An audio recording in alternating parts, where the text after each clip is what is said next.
안녕하십니까? 오늘은 스트레스와 연기법에 관하여 말씀드리도록 하겠습니다. 현대 생활은 스트레스와 함께하는 생활이죠. 스트레스라고 하는 것은 어떤 상황이 나를 위협한다고 내가 인식하면 그 인식에 따라서 우리가 우리 몸을 살리기 위해서 fight or flight 반응을 해야 되는데, 즉각적으로 그 반응을 준비시켜주는 과정에서 혈압도 올라가고 혈당도 올라가고 이런 거 아니겠습니까?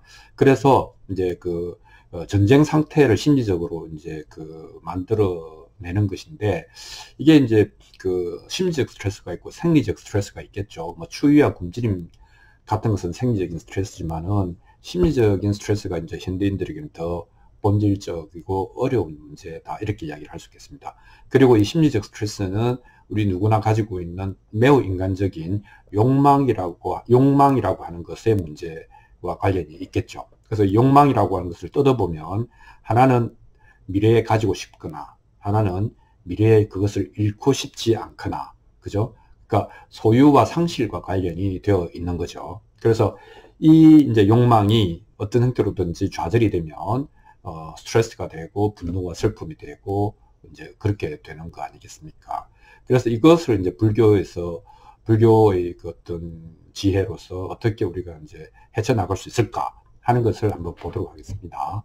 불교의 목적은 기본적으로 이고등락이잖아요. 불교는 해탈이라든지 죽어서 천당에 갔든지 그게 아니고, 정확하게는 괴로움이 벗어나서 이제 벗어나는 것이죠.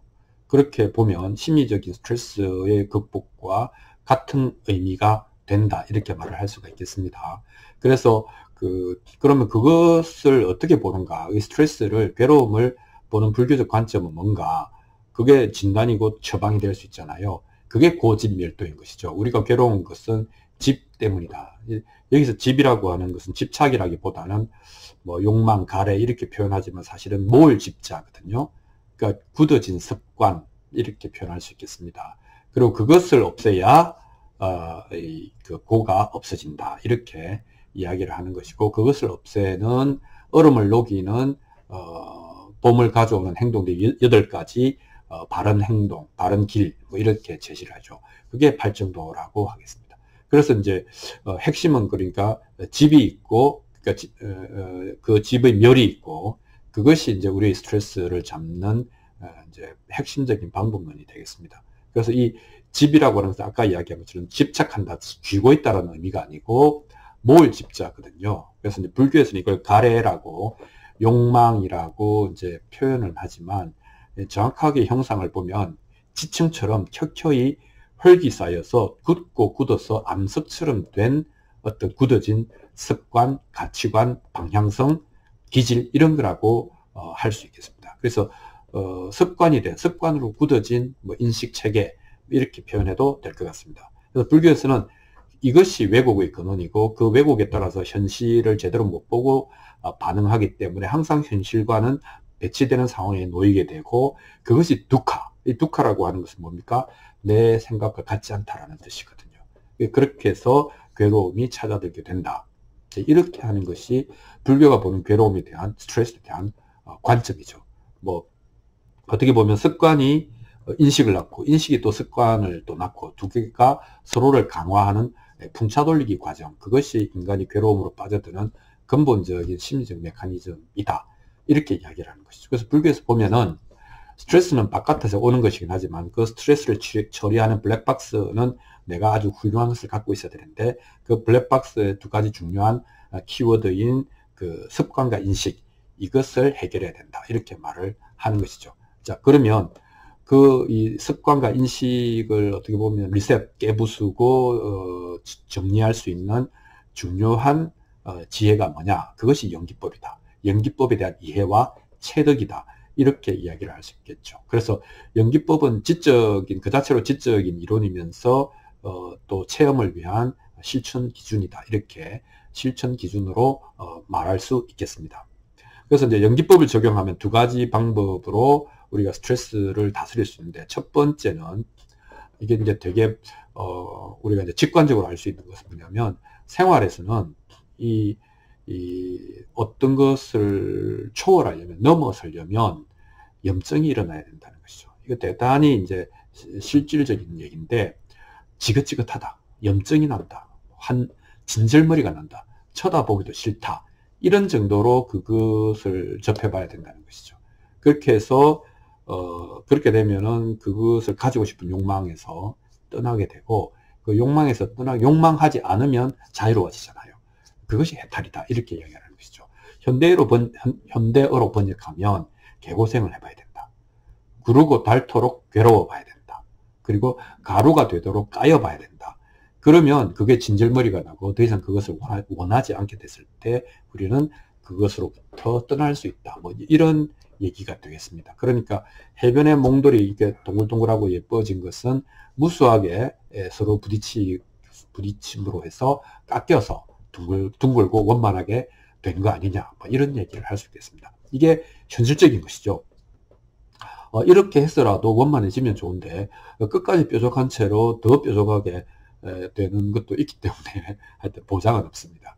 두 번째는 이제 지혜를 추구하는 것이죠. 그래서 이 지혜를 불교에서는 연기법을 좀 알아놔라, 좀 이해해라, 이렇게 권하고 있죠. 이 연기법을 여러 가지로 표현할 수 있지만 이제 두 가지만 딱 얘기하자면, 하나는 이게 이제 상대성, 대칭성, 뭐 그것보다 좀 더 넓은 개념인데, 이것이 있으면 저것이 있다라고 하는 문장으로 말할 수 있는 부분이 있습니다. 이것이 있으면 저것이 있는 것이죠. 그러니까 기대가 있으면 실망도 있다, 기대가 크면 실망도 크다, 이렇게 되는 거 아닙니까? 그래서 기준이 있으면 반드시 그 기준에 미달하거나 초과하거나 그 갭이 생기니까 그 갭, 그것만큼이 우리의 기쁨과 슬픔, 즉 스트레스의 크기다, 이렇게 이야기를 하는 것이죠. 그래서 이걸 해결하는 방법은 이것이 없으면 저것이 없다, 이렇게 되는 것이죠. 기대하지 않으면 실망도 없다, 이렇게 되는 것이죠. 그래서 이제 피 끓는 젊은 사람으로서 볼 때는, 그러면 그지 뭐 무슨 좀비처럼 아무것도 바라지 않고 뭐 이렇게 죽은 듯이 뭐 숨만 쉬라는 얘기인가, 뭐 이제 이런 얘기를 할 수 있는데, 사실은 그것은 아니고 우리 심리적인 내면에서 일어나는 것을 이제 좀 솔직하게 보면, 기대했다가 실망하고 그 결핍만큼 기분이 나쁘고 화가 나고, 그래서 좀 더 무리한 행동을 하게 되고, 뭐 이런 이제 그 나쁜 일들의 연쇄 반응이 일어나는 게 우리 마음속이거든요. 그래서 그것을 얘기하는 것이다, 이렇게 이야기를 할 수 있겠습니다. 두 번째는 이제 그 연기법은 인생 연기잖아요. 그러니까 원인이 있어서 생겨나고 잠복하고 있다가 연이 닿으면 일어난다, 이런 뜻이지 않습니까? 그 말은 뭐냐면, 연기법은 인과법에서 벗어나지 않는다는 것입니다. 오히려 훨씬 복잡하고 유연하고 다채로운 형태로 인과법은 관철되고 있다, 이렇게 이야기를 할 수가 있는 것이죠. 그래서 어떤 일이 일어났을 때 이제 놀라지 말고 침착하라고 하는 이유는 뭐냐면, 이미 어떤 현상이 일어났다라고 하는 것은 그러니까 인과 연이 충분히 무르익어서 눈앞에 드러나는 것이니까, 네가 몰라서 그렇지 충분히 그 원인이 축적되어서 무르익은 것이다. 그것을 결론만 이해하고 기억하고 있어도 놀랍거나 당황하지는 않는다, 옳게 왔구나, 이렇게 생각하게 되는 것이죠. 그러면 그 놀라움과 당황에 쓰일 에너지를 좀 더 침착한 대응에 쓸 수 있다, 이렇게 이야기가 되겠습니다. 자, 그래서 이제 옛날부터 연기법으로 그 지혜를 얻고 연기법을 깨닫고 그 다음에 행동으로 그것을 체득해라, 이렇게 이야기를 하고 있죠. 행동으로 체득한다는 얘기는 딱 한마디로 수용한다는 뜻입니다. 아까 이야기했던 것처럼 내가 알든 모르든 그 원인과 인연이 성숙되어서 나에게 드러난 것이기 때문에 그것을 달게 수용하고, 다만 수용한 다음에 날카로운 눈으로 그것의 조건을 살펴라. 왜냐하면 연기법이라고 하는 것은 조건에 따라서 생겨나고, 조건이 변화되거나 해체되면 그 현상도 사라지는 것이기 때문에 조건생 조건멸의 그 조건을 보라, 살펴라. 그래서 조건의 변화를 이해하고 내가 바꿀 수 있으면 그 조건들을 바꾸면 결과도 달라질 수 있다, 뭐 이렇게 얘기하는 것이죠. 또는 뭐 내가 지금 단장할 수 있는 일이 없다면 조건들이 한시도 머물러 있지 않기 때문에 그것을 끊임없이 변하고 있기 때문에 그 조건들의 변화를 기다려라, 그러면 상황도 바뀔 것이다 라고 하는 것을 확고하게 내가 알고 있기 때문에 이 프레임을 그렇게 단장 오늘도 내일도 영원할 것 같은 그런 괴로움을 겪지는 않는다. 뭐 이런 얘기를 할 수 있겠습니다. 그렇게 해서 연기법을 알고 연기법을 세상에서 이제 뭐 적용하면서 산다고 하면 우리는 뭐라 그럴까, 내공이 깊어져서 우리 앞에 닥친 상황들을 잘 헤쳐나갈 수 있다, 이렇게 되는 것이죠. 그래서 이제 연기법을 안다라고 하는 것은 바람이 더 이상 일어나지 않는 것이죠. 그러면 바람 때문에 파도가 치고 있지만 그 파도는, 바람이 멈추면 이 파도는 조금 있다가 사그라들겠죠. 그래서 내 앞에 일어나는 내 삶의 모든 부분들을 연기법으로 이해하면 바람은 이미 멈춘 것이고, 그 연기법이 현상에서 실현되는 것을 보면서 체득이 되면 파도도 멈춘다, 이렇게 이야기를 할 수 있겠습니다. 조금 더 나가서, 그래서 이제 불교에서는 스트레스, 번뇌 이런 것에, 적어도 심리적인 스트레스의 근본적인 치유법으로 연기법을 깨닫고 연기법을 체득하라라고 권유하고 있고요.